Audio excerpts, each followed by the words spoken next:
എല്ലാവർക്കും ഹാർദവമായ സ്വാഗതം. ഇപ്പോൾ കഴിഞ്ഞ എപ്പിസോഡിൻ്റെ തുടർച്ചയായിട്ട് ശുക്രനും ശനിയും ചൊവ്വയും ഒരു രാശിയിൽ നിന്നാൽ ജാതകൻ ദുർചാരണിയായ സ്ത്രീയുടെ ഭർത്താവായി തീരുമെങ്കിലും സുന്ദരനും സ്വഭാവശുദ്ധി ഉള്ളവനായിരിക്കും. വിദേശവാസവും എപ്പോഴും ദുഃഖവും ഉള്ളവനായിരിക്കുമെന്നും പറയുന്നുണ്ട്. അടുത്തത് ബുധനും വ്യാഴവും ശുക്രനും ഒരു രാശിയിൽ നിൽക്കുമ്പോൾ ജനിക്കുന്ന മനുഷ്യൻ സുന്ദരനും രാജാവിനാൽ പൂജിക്കപ്പെടുന്നവനും ശത്രുക്കളെ പരാജയപ്പെടുത്തുന്നവനും വലിയ കീർത്തിമാനുമായും സത്യം പറയുന്നവനുമായിട്ടും ഭവിക്കും. അതുപോലെ തന്നെ ബുധൻ ശനി വ്യാഴം ഈ ഗ്രഹങ്ങൾ ഒരു രാശിയിൽ നിന്നാൽ ആകൃതിയിലും പ്രകൃതിയിലും മറ്റെല്ലാവിധ ഗുണങ്ങളിലും മികച്ച ഭാര്യയോടും കൂടിയവനായിരിക്കും. ധനവും ഐശ്വര്യവും പാണ്ഡിത്യവും സുഖവും ധൈര്യവും ഉള്ള മനുഷ്യനായി തീരുമെന്ന് പറയുന്നു. അടുത്തത് മന്ദനും ശുക്രനും ബുധനും ഒരു രാശിയിൽ നിന്നാൽ, അതായത് മന്ദനും നമ്മൾ ഉദ്ദേശിക്കുന്നത് ശനിയാണ്, വളരെയധികം പറയുന്നതിലും വാചാലനായിരിക്കും. പിന്നെ മറ്റ് പരസ്ത്രീ സമ്പർക്കങ്ങളൊക്കെ ഉണ്ടാകുന്നവനും പറയുന്നുണ്ട്. ദുഷിച്ച കാര്യങ്ങളിലൊക്കെ അഭിരുചി ഉള്ളവനായിരിക്കും. തൻ്റെ ദേശത്ത് തന്നെ കഴിഞ്ഞുകൂടുന്നതിൽ താല്പര്യത്തോടും കൂടിയവനായിരിക്കും.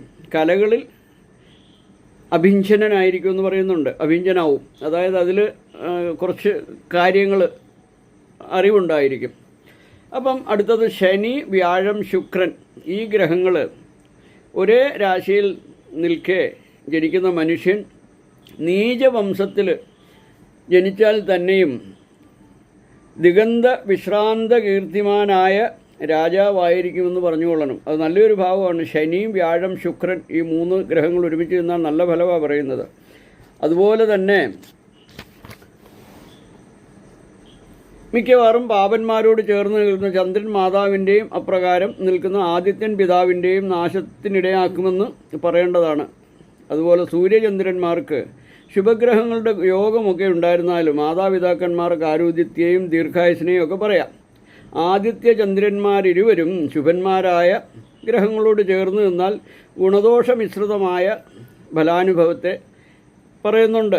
ദൈവജ്ഞൻ വേണ്ടവണ്ണം ചിന്തിച്ച് പറയണമെന്നാണ് ഇതിന് പറയുന്നത്. അപ്പോൾ നമ്മൾ ഈ ശുഭന്മാർ നിന്നാൽ ആദിത്യനോടും ചന്ദ്രൻ മാതൃകാരകനാകുന്ന ചന്ദ്രനോടും പിതാവിൻ്റെ കാരകനാകുന്ന സൂര്യനോടും ഈ പാപന്മാർ ചേർന്ന് നിന്നാൽ നമ്മൾ ആചാര്യന്മാർ ചിന്തിച്ച് പറഞ്ഞോണമെന്നാണ്. അവരുടെ ഗ്രഹസൃഷ്ടിയും മറ്റുള്ള ഗ്രഹങ്ങളെ ദൃഷ്ടി ചെയ്യുക, യോഗം ചെയ്യുക, ഇതെല്ലാം നോക്കിയിട്ട് വേണം പറയാൻ. അടുത്തതുമായിട്ട് കാണാം.